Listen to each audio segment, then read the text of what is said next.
in several books before, I had put some of the episodes of my life in Beyond Love, in A Thousand Suns and things like that. And it's the first time really that I was asked in Italy to tell the whole story since the age of 17, when I went throughout the United States without money, to the day today when I am involved so much with an action, humanitarian action in Calcutta for the poor of Mother Teresa.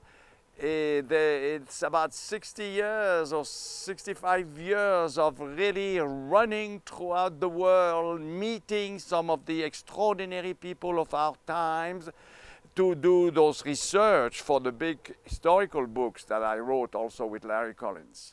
You know, but when you have the good fortune to meet the German general who in 1944 was to destroy Paris completely because Hitler had asked him to do that. When you meet Lord Mountbatten, the last viceroy of India, the last biggest colonial empire of India, when you meet David Ben-Gurion, the little man who had created the state of Israel, when you meet those people, including Mother Teresa, one morning at 5:30 in her chapel in Calcutta, you are bound to be inspired with history. Mother Teresa, it was at 5:30 in the morning in her chapel in Calcutta, and after Mass, I went to her, to this little woman there with her sari, white sari, bordered with blue there.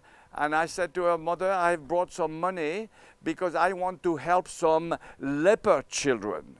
And she said, it is God who sends you. She had a funny accent in English, you know, Albanian, and it is God who sends you. And then she introduced us this afternoon, that very afternoon, to an Englishman who had created a home for leper children in Calcutta. He used to be selling shirts and ties in England, and one day he had stopped in Calcutta. This man is called James Stevens, and he had seen what happened really in the leper colonies where so many children were abandoned, were going to die at the age of 10, that he had opened a home for leper children that he called Resurrection. And at the time when I arrived in Calcutta, this was in 1980, 32 years ago, he was about to close his island of hope because he had no more money. So I took this $50,000, I gave it to him, and I said, this will help you to save the home. And with my wife, we made him an extravagant promise. We said to him, you will never close your home resurrection. And this was the beginning of this humanitarian action that we are running today.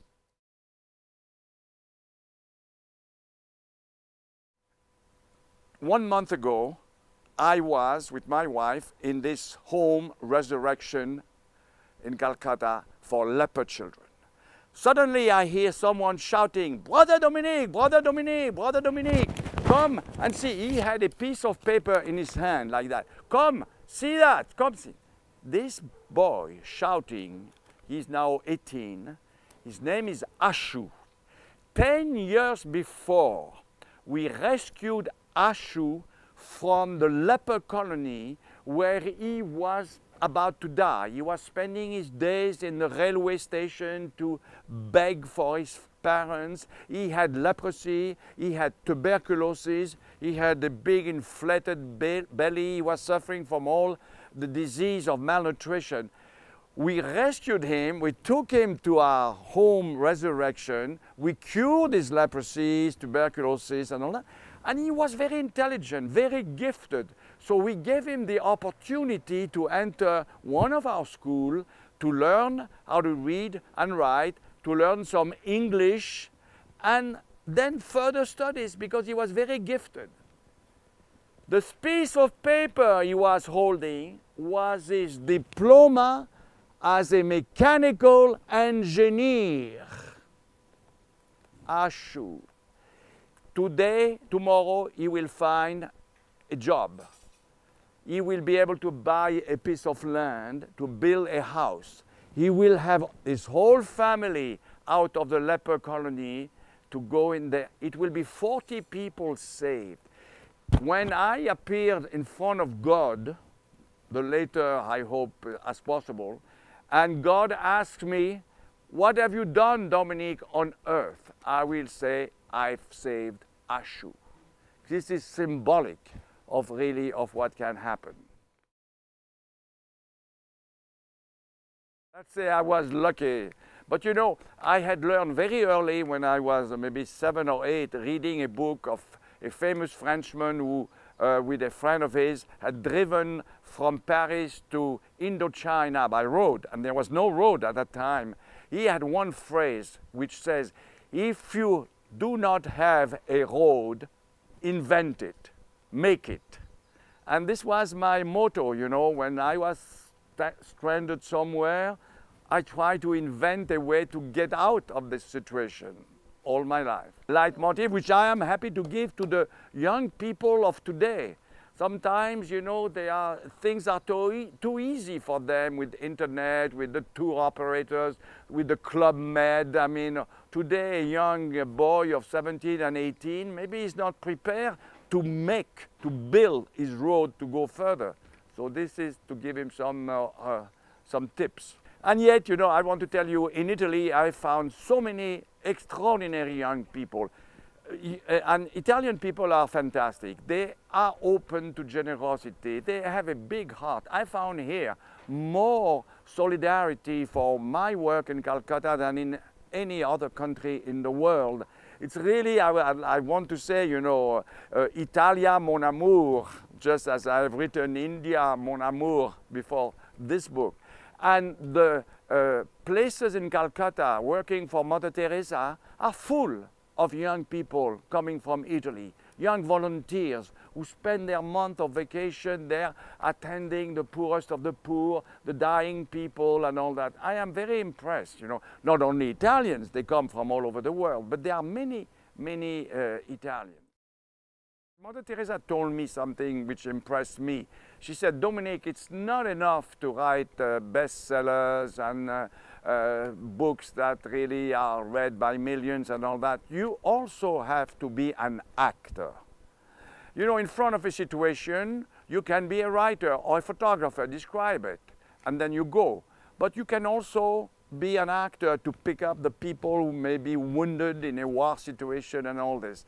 And I understood that it was not enough to denounce with a pen in a book injustices of the world, that I could also be instrumental in a very small, humble way to change those situations. And that's why I went one day in a slum called the City of Joy. City of Joy is really hell on earth.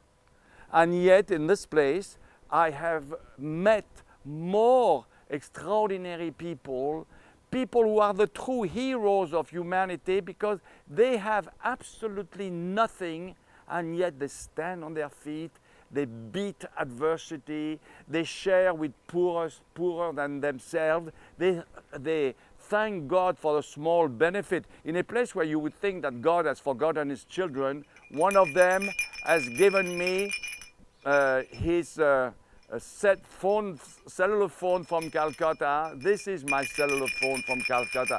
This is a bell of a rickshaw puller.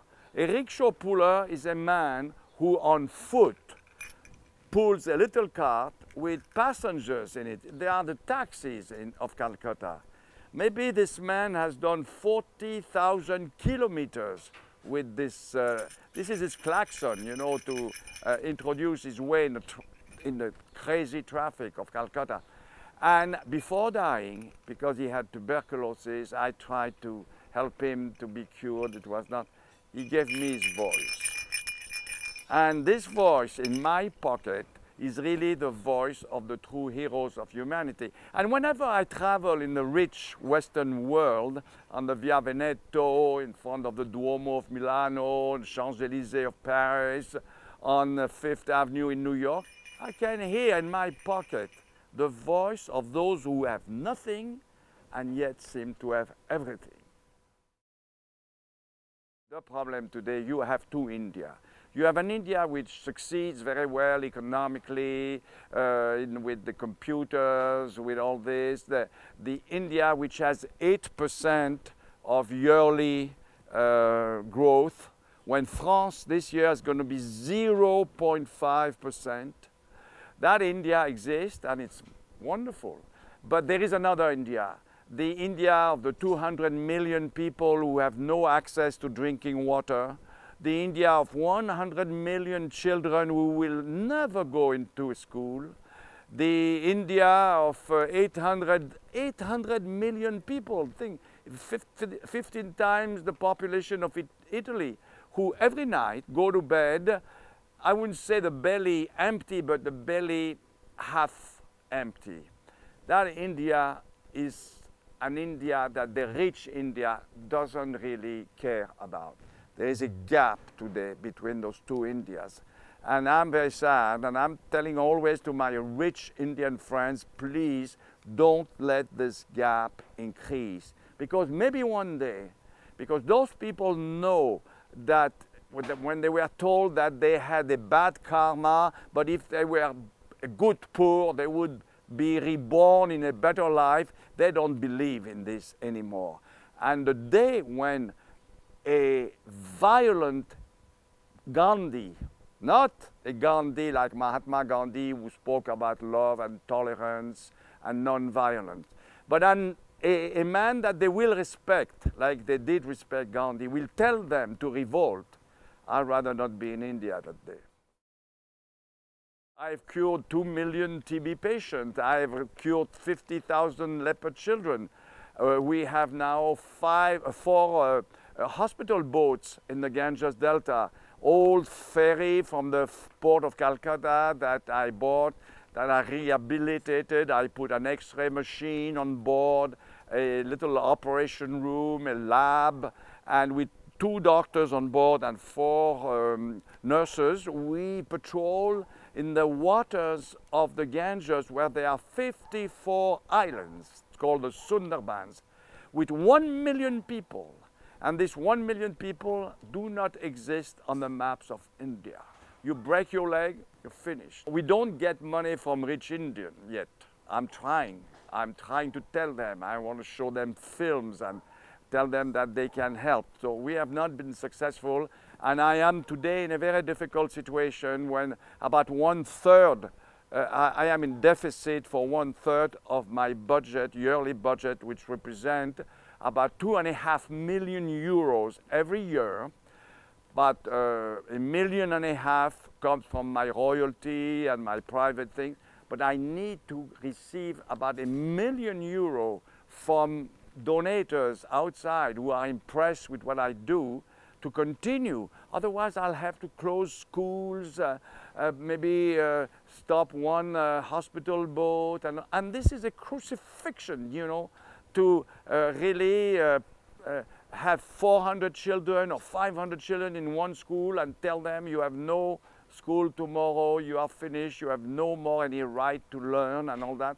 It's terrible, but maybe, you know, I always said to Mother Teresa, what will you do with your big organization after you disappear? Because I am also going to disappear.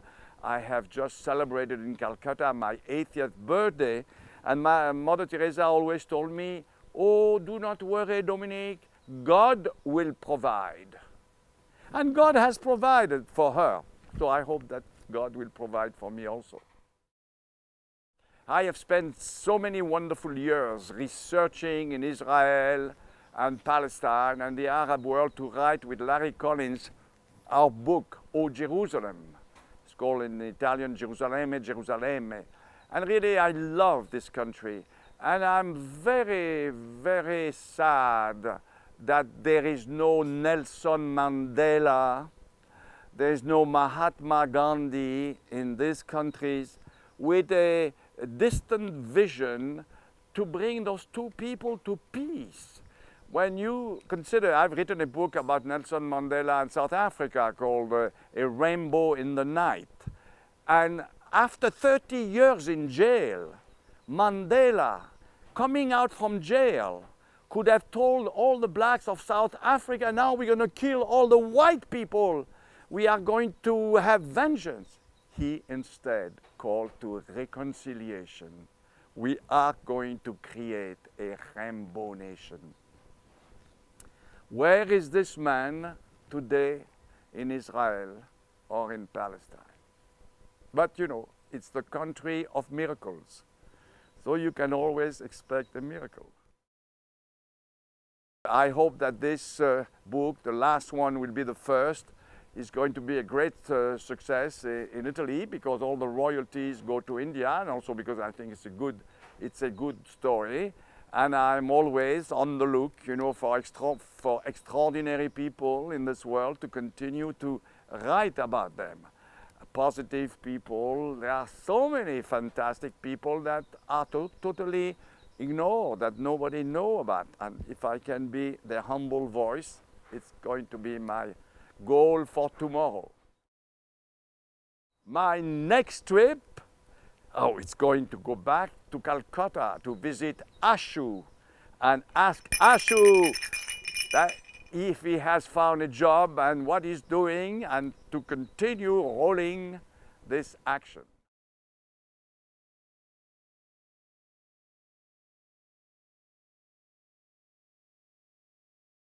I think so, because this $1 was an occasion really to discover the world the hard way, but to meet people.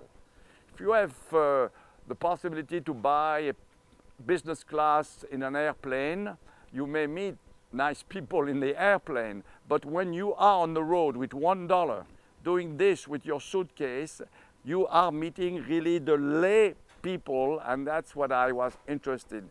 And if today one young boy asks me, what is the biggest quality to do what I have done, I will tell him curiosity. I'm always curious.